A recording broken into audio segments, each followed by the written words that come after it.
বিসমিল্লাহির রহমানির রহিম।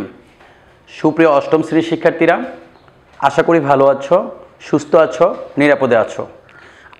প্রিভিয়াস ক্লাসে তোমাদেরকে আমি খাদ্য ও পুষ্টির বিজ্ঞান 13 অধ্যায়ের ত্রয়োদশ অধ্যায়ের আলোচনা করেছিলাম, কনসেপ্ট দিয়েছি, সেখানে কোন কোন খাবারে কি ছিল সেটাও বলেছিলাম।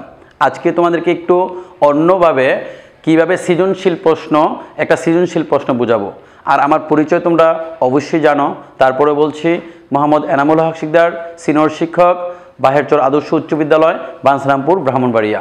তো আজকে আমার পাঠ শিরোনাম হচ্ছে খাদ্য ও পুষ্টি, এবং সেখান থেকে আমি তোমাদেরকে একটা সৃজনশীল প্রশ্ন নিয়ে আলোচনা করব। আজকে আমার টপিক্সের নাম হচ্ছে খাদ্য ও পুষ্টি।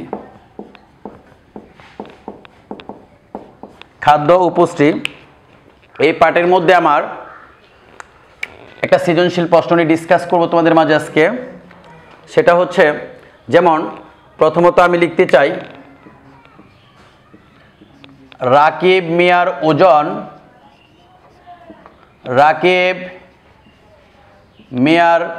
ওজন 80 কেজি।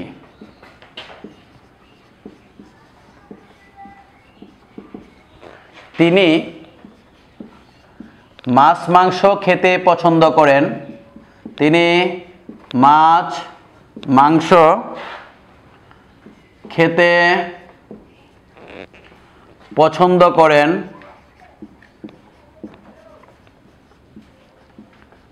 তিনি মাছ মাংস খেতে পছন্দ করেন, কিন্তু টক জাতীয় ফল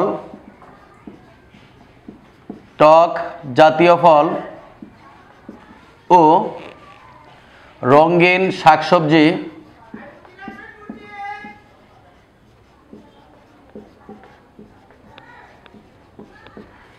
একদম খায়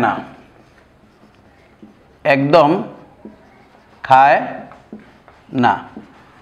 প্রিয় শিক্ষার্থীরা, আজকে তোমাদেরকে আমি একটা সৃজনশীল প্রশ্ন নিয়ে ডিসকাস করব। সেটা হচ্ছে রাকিব মিয়ার ওজন 80 কেজি। তিনি মাছ মাংস খেতে পছন্দ করেন, কিন্তু টক জাতীয় ফল ও রঙিন শাকসবজি একদম খায় না। ক নম্বর, আমাকে জানবে রাফেজ কি। রাফেজ কাকে বলে বা রাফেজ কি? খ নম্বর, পুষ্টি বলতে কি বোঝায়? পুষ্টি বলতে কি বুঝো?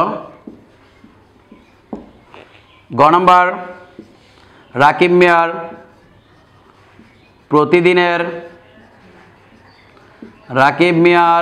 প্রতিদিনের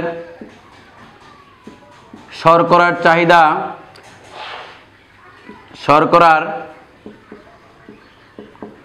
চাহিদা নির্ণয় করো।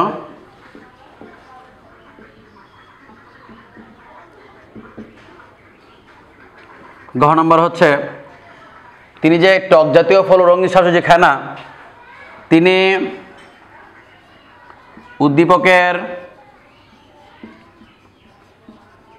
উদ্দীপকের খাবারগুলো না খেলে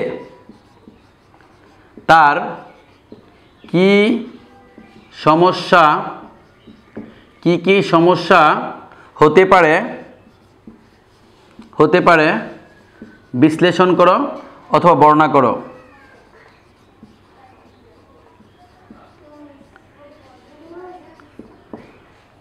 তাহলে সুপ্রিয় শিক্ষার্থীরা, আমরা রাফেজ কি? রাফেজ তো জানি, শস্যদানা, ফলমূল, সবজির অপাচ্য অংশসমূহকে রাফেজ বলা হয়। আবারও বলছি, রাফেজ কি? শস্যদানা, ফলমূল, সবজির অপাচ্য অংশসমূহকে রাফেজ বলা হয়। আর পুষ্টি বলতে কি বোঝায় সেটা তো তোমরা জানো। প্রিভিয়াস ক্লাসে আমি বলেছি খাদ্য কি, পুষ্টি কি, যে পুষ্টি একটি শারীরবৃত্ত প্রক্রিয়া। এই প্রক্রিয়ায় খাদ্য পরিপাক হয় এবং জটিল খাদ্য ভেঙে সরল উপাদানে রূপান্তরিত হয়, এবং সেগুলা দেহে প্রবেশের পরে ক্ষয়প্রাপ্ত কোষের পুনর্গঠন হয় এবং রোগ প্রতিরোধ ক্ষমতা, তাপ উৎপাদন, এই যে সমগ্র প্রক্রিয়াটা, যে একটা প্রসেস, যে একটা সিস্টেম, এই সিস্টেমটাই হচ্ছে পুষ্টি। তাহলে আমরা এই দুটা ধারণা পেয়েছি। এখন মূলত আমি তোমাদেরকে রাকিব মিয়ার প্রতিদিনের শর্করার চাহিদা নির্ণয় করো। আমরা জানি একটা মানুষের প্রত্যেকটা দিন কোন কোন খাবারে কি আছে সেটা তো প্রিভিয়াস ক্লাসে আমি বলেছি শিক্ষার্থী বন্ধুরা, সেখানে তোমরা জেনেছ আমরা যে নাস্তায় রুটি, মুড়ি, চিড়া এগুলা খেয়ে থাকে, আলু এগুলা সব হচ্ছে শর্করা বা স্বেচ্ছা জাতীয় খাবার। আর 1 গ্রাম শর্করা থেকে শক্তি পাওয়া যায় 4 কিলোক্যালোরি, সেটাও বলেছিলাম। আর একজন পূর্ণবয়স্ক পুরুষের মানে শর্করার চাহিদা দেহের ওজন, উচ্চতা, বিভিন্ন পরিশ্রমের মাত্রার উপর নির্ভর করে। আর একজন একটা পূর্ণবয়স্ক পুরুষের দৈনিক শর্করার চাহিদা তার দেহের প্রতি কিলোগ্রাম ওজনের 4.6 গ্রাম হয়ে থাকে। এগুলা আমরা প্রিভিয়াস ক্লাসে হয়তো আলোচনা করেছি। তারপর আজকে তোমাদেরকে আমি এই যে রাকিব মিয়ার প্রতিদিনের শর্করার চাহিদা, এটা একটা গাণিতিক, এটা পরীক্ষাতে মোটামুটি এসে থাকে, সেটা তোমাদেরকে একটু আমি আলোচনা করব। তো প্রথমত আমি অঙ্কটা সরাসরি করে দিচ্ছি। গ নাম্বার, তোমরা নিজের মতো করে যে বয়স, উচ্চতা, পরিশ্রম মাত্রার উপর শর্করার চাহিদা নির্ভর করে। আর একজন পূর্ণবয়স্ক পুরুষের দৈনিক শর্করার চাহিদা হচ্ছে তার দেহের প্রতি কেজি ওজনের 4.6 গ্রাম। তাহলে উদ্দীপকে প্রথম লিখবা, উদ্দীপকে রাকিব মিয়ার ওজন, উদ্দীপকে রাকিব মিয়ার ওজন 80 কেজি। আমরা জানি একজন পূর্ণবয়স্ক পুরুষের, আমরা জানি একজন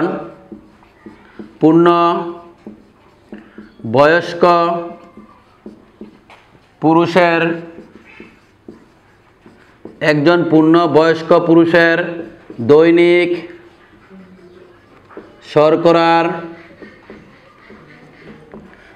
শর্করার চাহিদা তার দেহের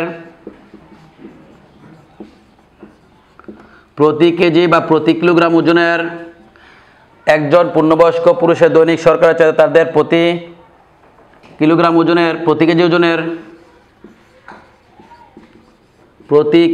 ওজনের 4.6 গ্রাম হয়ে থাকে।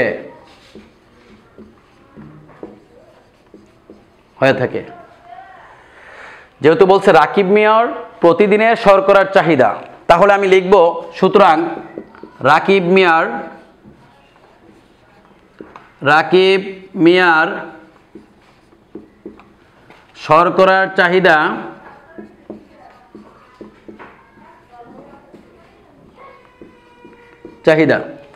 তাহলে কি হবে শিক্ষার্থী বন্ধুরা, যেহেতু রাকিব মিয়ার ওজন হচ্ছে 80 কেজি, তাহলে 80-র সাথে তোমাদের গুণ হবে 4.6 গ্রাম হয়ে যাবে। এটা তোমরা ক্যালকুলেশন করতে হবে, এবং সেটা ক্যালকুলেশন করলে তোমরা 80 গুণন 4.6 গুণ করবা, তোমরা গুণফল পেয়ে যাবে 368 গ্রাম। এটাই তার মানে রাকিব মিয়ার যে ওজনটা, তার দেহের যে ওজন, সেই ওজন অনুযায়ী তাকে 368 গ্রাম শর্করা জাতীয় খাবার খেতে হবে। এই খাবারটা খেলেই কেবল রাকিব মিয়া সুস্থ থাকতে পারবে, অন্যথায় সে বিভিন্ন সমস্যায় পড়তে পারে। তাহলে আমরা এই গাণিতিকটা জেনে গেছি। আমার একটা প্রশ্ন, দুইটা, তিনটা প্রশ্ন অলরেডি হয়ে গেছে, এটা তোমরা পেয়েছো। তারপরে তিনি উদ্দীপকের খাবারগুলো না খেলে মানে খায় না, যে তিনি উদ্দীপকের খাবারগুলো না খেলে তার কি কি সমস্যা হতে পারে বিশ্লেষণ করো। না খেলে এই যে, তাহলে এখানে বলছি যে তিনি উদ্দীপকের খাবারগুলো না খেলে, উদ্দীপকের খাবার বলতে তিনি কিন্তু টক জাতীয় ফল ও রঙিন শাকসবজি একদম খায় না। এই খাবারগুলো, তিনি উদ্দীপকের খাবারগুলো না খেলে তার দেহে কি কি সমস্যা হতে পারে, দেহের মধ্যে বিশ্লেষণ করো। তো শিক্ষার্থী বন্ধুরা, তোমরা জানো যে রাকিব মিয়া কি করে, সে টক জাতীয় ফল ও রঙিন শাকসবজি একদম খায় না।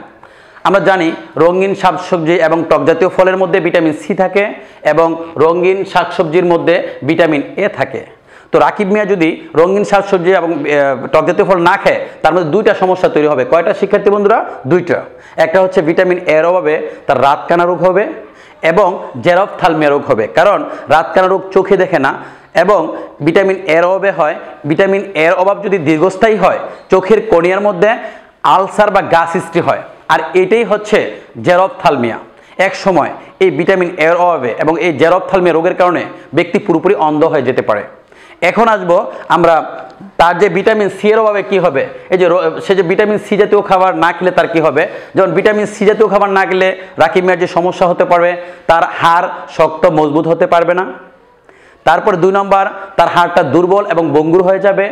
3 নম্বর, তার ত্বকটা খসখসে হয়ে যাবে এবং তার রক্তক্ষরণ বন্ধ হয়ে যাবে এবং মাঝে মাঝে তার সর্দি কাশি সবসময় লেগেই থাকবে, তার গ্রন্থি ফুলে যাবে এবং মুখে ব্যথা হবে। অর্থাৎ ভিটামিন সি যুক্ত খাবারের অভাবে রাকিবের বিভিন্ন সমস্যাগুলো হতে পারে। তো আমরা বুঝতে পারলাম যে আসলে রাকিব মিয়া যদি এইসব খাবারগুলো না খায় তাহলে তার এই প্রবলেমগুলো হতে পারে। তো আশা করি সুপ্রিয় অষ্টম শ্রেণীর শিক্ষার্থীরা তোমরা আমার ক্লাসটা বুঝতে পেরেছো এবং তোমাদের এর গড় মধ্যে একটা গাণিতিক ছিল, সেটা তোমরা এরকম আরও অনেকগুলো গাণিতিক সমস্যা আছে, তোমরা এগুলো বাসায় বসে বসে করবে। আর সবাই ভালো থাকবে। আল্লাহ হাফেজ। কয় মিনিট?